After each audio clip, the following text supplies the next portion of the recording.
Alright, so now we're going to talk about using splines to control hair and fur. So rather than actually growing our hair and fur from a scalp object, there's another way that we can actually do this. So we're just going to delete that scalp object altogether. And then we're going to create, at least for now, some very simple spline shapes. So I'm going to go to my shapes and line. Let's make this viewport full screen. That's Alt W. And I'm just going to start by drawing some very simple curves to represent where I want that hair to go. So now we'll go move it forward, rotate it. Now we just want to look around and again adjust the vertices to figure out exactly where we want that hair and fur to grow. So as far as like a part line goes, I want to make sure that at least most of this is coming from relatively kind of overlapping random areas.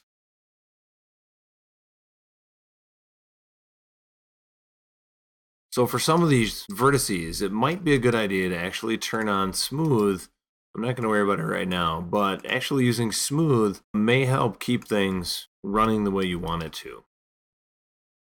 Now, the way that hair and fur is going to work, it's going to interpolate between spline shapes. So if I've got a lot of variation between these, it may actually help to add, some randomness to the hair. I do want to make sure, though, that my spline at least roughly follows the contour of the head and face so that it seems at least semi-natural. So we're going to copy that spline back a little bit, and then again we're going to adjust it, because back here we've got to be much farther up around the side of the head. And then we'll bring this forward a bit, and then maybe farther out and down. All right, so now we're back over the shoulder. Let's make that a Bezier and adjust how that spline's working. All right, so we're going to start with just these two splines. So we'll get out of our sub-object. I'm going to select the first spline that we drew, and then I'm going to use attach. When I hit attach, I'm going to click on my second spline here, and now when I look at them, so I have two different splines that's kind of attached. When I select one, it tells me right here, spline 1 selected. It's an open spline and it has 5 vertices. When I select the second one, it's spline 2. If I had more splines, let's actually go ahead and do that. So we're going to make another one. Let's change this to a left view. And we're going to draw another spline around the back of the head. All right, so that one now has 6 vertices. And as we look around at it, I'm going to want to bring some of this in a bit closer, some of this out a little farther. So it's kind of hanging a little more like hair should hang. So bring this much closer into the back. Move some things around side to side a bit. Let's grab all of that and make it smooth. So now as I make adjustments, I'm going to get smooth interpolation, really no matter where I put them.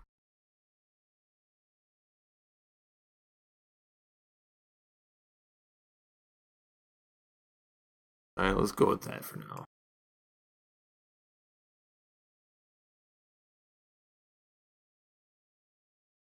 All right, so I'm going to go out of the sub-object there. We're going to grab our first set of hair splines here, and we're going to attach that last spline. So now again, get out of attach, look at our splines. I add a look at this third one, and it tells me it's spline 3. So I really do want them to be in order. So if I were to have this set as spline 1, spline 2, and then spline 3, the hair and fur modifier is going to interpolate. It's going to actually create the hair moving from this spline to this spline and then back to this spline, which is going to end up very strange. So you want to really think in terms of kind of groupings of hair or chunks of hair that you can control with these splines. So let's get out of the sub-object there. We're at our hair and fur modifier, and you'll see that as it interpolates from hair spline 2 to spline 3, it's passing through the scalp at this point because it's just too far for it to get from one spline to the next. So what I can do, I can actually go back to the spline shape here. We're going to grab that one, and we're going to bring it over. So we're going to bring it around, and then we're going to rotate it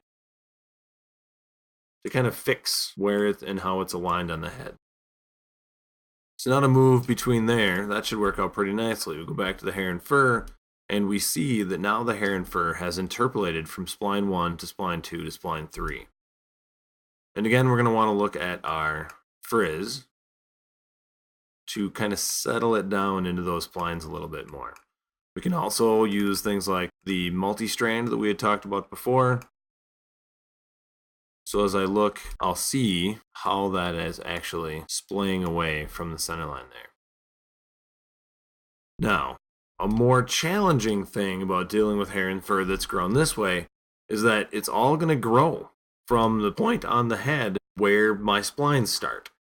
So as I look around, I'm going to have to make sure that as I grow from here, I cover up enough of the side of the head that I don't have to worry about not being able to see through the hair and fur. So let's render one here real quick.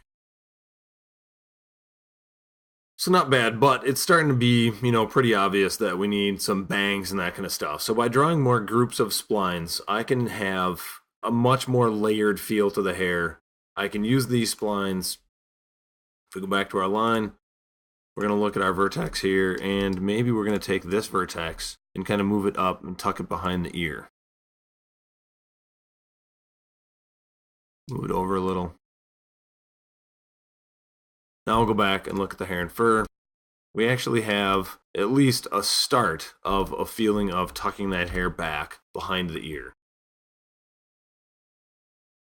All right, so you can see it's actually folding back there. The hair itself, if we look at our root thickness, the root thickness here definitely feels a bit too thick, and we can change that. So let's drop that in half, render one more, see what we get. So the idea really is that using splines, we have a lot more control over the direction the hair moves without using the styling engine. The styling engine can be a real challenge to get it to move the way you want it to, or to get it to go where you want it to. So splines give us a lot more control.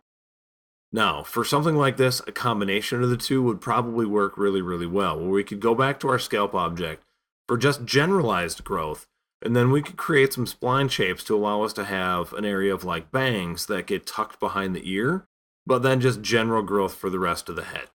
So experiment, look around, play with the tools, see what you can do. Hair and fur is a lot of fun to mess around with.